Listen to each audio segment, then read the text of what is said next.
नमस्कार मैत्रिणींनो, तर मी राणी माझ्या यूट्यूब चॅनेलवरती तुमचे मनापासून स्वागत करते। तर आज मी आले आहे आबदूपला। तर आबदूपच्या गावची आज यात्रा आहे, म्हणजे ह्या गावचं नाव आबदूप आहे आणि खंडोबाचं इथे देवस्थान आहे। तर त्याचीच आज यात्रा आहे देवाची, खंडोबाची। तर आज आम्ही आलो आहोत आबदूपला। तर पप्पाचं जिथे गाव आहे बाबुर्डी, त्याच्याच जवळ हे पण गाव आहे आबदूप। तर ते यात्रा झाली बाबुर्डीची की 2-3 दिवसांनी आबदूपची यात्रा असते। तर आज आम्ही आलो आहोत आबदूपच्या यात्रेला। तर पहा, इथे खोबरं आणि भंडारा तेच घेऊन जावं लागतं मंदिरामध्ये। तर पहा, मी खोबरं घेतलं, भंडारा घेतला आणि घेऊन निघालो। तर काही यात्रेमध्ये पेढ्यांचा प्रसाद असतो, तसं आमच्या गावच्या यात्रेला पण 1.25 किलोचे पेढ्याचा प्रसाद असतो, इथे पण वाटतात। पण खंडोबाला मेन तर खोबरं आणि भंडारा असतो ना, तेच उधळला जातो तिथे। तर आम्ही खोबरं घेतलं, भंडारा घेतला आणि निघालो दर्शनासाठी। तर समोरच पहा गेट आहे, या गेटच्या आतमध्ये खाली गेल्यानंतर म्हणजे खाली शिड्या आहे, शिड्यावरून खाली गेल्यानंतर देवाचं मंदिर आहे। तर पहा, मम्मी पप्पा, माझी बहीण, तिचे मुलं, आमचे आहो, माझी भाऊजे, भाऊ आणि चुलत भाऊ आणि त्याची मिसेस म्हणजे त्याची बायको। तर एवढे सर्व आम्ही दर्शनासाठी आलतो। तर सोबतच निघालो होतो आम्ही घरून। तर पहा, गेट समोर ना घंटी आहे मोठीच्या मोठी, तिथे घंटी वगैरे वाजवली आणि त्याच्या गेटच्या वरती ना शिवाजी महाराजांची मोठीच्या मोठी अशी मूर्ती आहे, खूप छान मूर्ती आहे आणि खूप जुनं हे मंदिर आहे। दगडाचं पहिलं इथे काम केलेलं आहे, मोठे मोठे दगडांचे ना जुने हे बांधकाम आहे। जसं शिवाजी महाराजांचे किल्ले वगैरे असतात ना, तशाच प्रकारे किल्ल्या टाईपच हे मस्त असं बांधकाम केलेलं आहे मंदिराचं। तर खूप सुंदर असं हे मंदिर आहे। तर आम्ही आतमध्ये आलो आणि आतून शिरल्यानंतर पूर्ण लाईन होती, सर्व लाईनीशीर आपले दर्शन घेत होते आणि हे बाहेरचं पहा भंडारा उधळत होते आणि बाहेर होम पण झालेला होता। तर सकाळ सकाळीच इथे होम होतं आणि त्याच्यानंतर सकाळी तसे दर्शनाला येऊन जातात आणि सर्व सकाळचेच नैवेद्य ठेवून जातात। गावाजवळचे बाहेरचे पण कुणी असेल ते नैवेद्य वगैरे घेऊन येतात इथे। तर आम्हाला ना म्हणजे संध्याकाळी आम्ही 5 वाजता निघलो होतो, संध्याकाळचा टाईम झाला होता। तर पहा, आता संध्याकाळचा टाईम झालेला आहे आणि आम्ही दर्शनासाठी आलोय। आता दर्शन घेऊन ना माझ्या चुलतीच्या सुनेचं ओटी भरण पण होतं, तिथे आम्हाला जायचं होतं। तर खूप छान पद्धतीने इथे सर्व अगदी लाईनशीर दर्शन घेत होते, अजिबात गर्दी न करता। जे मधले पाईप दिसतात ना, तर ते जर मधोमध असे ठेवले ना, तर लोक पण अगदी गर्दी नाही करत, अगदी लाईनशीर व्यवस्थित आपले दर्शन घेतात आणि लाईनशीर आपले बाहेर निघतात। तर थोडे थोडे करून ना आतमध्ये सोडत होते दर्शनासाठी। तर पहा,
तर छानसं असं दर्शन झालं आणि त्यानंतर आलो आम्ही बाहेर। तर पहा, इथे ही देवाची काठी आहे जी घेऊन मुलं नाचत आहे। तर इथे ही काही अशी परंपरा असेल की ही काठी घेऊन मुलं नाचत आहे। तर पहा, छानसं दर्शन घेतल्यानंतर आम्ही वरती आलो। तर इथे खूप छान असं मंदिराला की सजवलं होतं आणि खूप छान असं मंदिर होतं ते। आम्ही दर्शन घेतलं आणि परत मग माझ्या चुलतीच्या घरी गेलो तिथे ओटी भरण्यासाठी। तर ओटी भरण केलं आणि त्यानंतर आलो घरी आणि दुसऱ्या दिवशी आम्हाला जायचं होतं आमच्या घरी, म्हणजे माझ्या सासरी जायचं होतं. तर सकाळ सकाळी उठलो, तयार झालो आणि जेवण वगैरे पण करून घेतलं. तर मम्मीनी सकाळीच लवकर उठून स्वयंपाक करून घेतला होता आम्हाला जायचं म्हणून. तर स्वयंपाक वगैरे झाला आणि आता पहा बसले निवांत.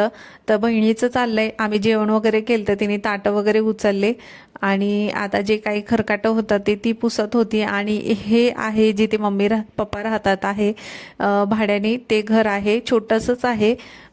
तर पहा आता सर्व पसारा पडलेला आहे. छोटंसं किचन आहे, आता जसं आहे मम्मीने तसं ठेवलेलं आहे छोटं. तरी तिचं ना खूप नीटनेटकं असतं, तिला घर ना एकदम स्वच्छ लागतं. तर आम्ही सगळे आल्यामुळे ना सगळा तिचा घरात पसारा झालेला आहे. छोटंसंच आहे त्याच्यामुळे आता जसं ॲडजस्ट म्हणजे ठेवता येईल तसं तिने ठेवलंय. तर अशा प्रकारे हे किचन आहे छोटंसं आणि पुढचा आहे तो हॉल आहे आणि टॉयलेट बाथरूम आहे. तर असं काय हे घर आहे. आता त्यानंतर जेवण वगैरे झालं, सगळं आवराआवरी झाली आणि त्यानंतर निघालो आम्ही आमच्या घरी. तर सर्वांना बाय केलं मस्त. तर 4-5 दिवस राहून ना खूप मज्जा आली इथे. यात्रा खूप छान अशी साजरी केली. सर्व माझे चुलत भाऊ, त्यांची मुलं, माझी मुलगी, म्हणजे मुलगा नव्हता आला, तो पुण्यालाच आहे, त्याचा पेपर होता त्याच्यामुळे त्याला आणलं नव्हतं. आणि ह्या ज्या कंपन्या दिसतात ना त्या पहिल्या नव्हत्या. आता एवढ्या 10 वर्षामध्ये इथे भरपूर अशा कंपन्या झाल्यात. म्हणजे आम्ही बावडीकून निघलो ना मसनपाट्यापर्यंत ही पूर्ण कंपन्या झाल्यात. आणि मध्ये पण म्हणजे पूर्ण ही शेती होती. आता शेतीमध्ये बऱ्याचशा लोकांनी कंपन्या झाल्यामुळे ना घरं बांधलेली आहेत. म्हणजे जे कंपन्यामध्ये काम करणारे माणसं आहेत ना, मग त्यांना घरं वगैरे तर म्हणजे असं राहण्यासाठी पाहिजे, त्यासाठी इथे राहणाऱ्या लोकांनी ना भरपूर असे घरं बांधलेत. बिल्डिंग सारखे म्हणजे पूर्ण असे उंच उंच असे घरं पण बांधलेले, म्हणजे 4 मजली, 3 मजली, 5 मजली असे. तर तिथून निघालो आणि आलो आमच्या गावाकडच्या रस्त्याला. तर बेलोंडी फाटा आहे, तिथं आम्ही थांबलो होतो कलिंगड घेण्यासाठी. तर एका गाडीमध्ये ना भरपूर असे कलिंगड ठेवले होते, तिथं आम्ही थांबलो आणि यांनी कलिंगड घेतले. तर 10 रुपये किलोनी कलिंगड भेटले. तर यांनी 100 रुपयाचे 3 कलिंगड घेतले. छान असे मोठे मोठे कलिंगड होते. तर मी यांना म्हटले अजून घ्यायचं ना, तर ते आपण घरी नेले असते. तर ते म्हटले चल नंतर आपण जाऊ ना पुण्याला त्यावेळेस घेऊ. त्यांनी कलिंगड घेऊन आले आणि त्यानंतर आम्ही निघालो आम्ही आमच्या घरी. तर पहा आता आम्ही आलोय आमच्या घराच्या जवळ. तर गावाकडचं वातावरण ना इतकं सुंदर असतं, मोकळं असतं, तसं शहरात भेटत नाही. तर नारळाचे तुम्ही झाडं पाहू शकता, एकदम लाईनीशीर मस्त असे लावलेले आहेत. आणि इकडून वीटभट्टी आहे. तर इथून आमचं पुढे 1 किलोमीटर आमचं घर आहे. चला आता मग आता रस्त्याने चाललो आहे, तुम्हाला आमचं घर पण दाखवते आणि तिथेच मी स्टॉप करणार आहे. तिथून डायरेक्ट मी पुण्याला जाणार आहे. मध्ये कोणताही व्हिडिओ बनवणार नाही. घरी गेल्यावर काही ना काही कामं राहतात, त्याच्यामुळे व्हिडिओ बनवणं काही एवढं होत नाही. चला तर चाललोय आपण आमच्या घरी.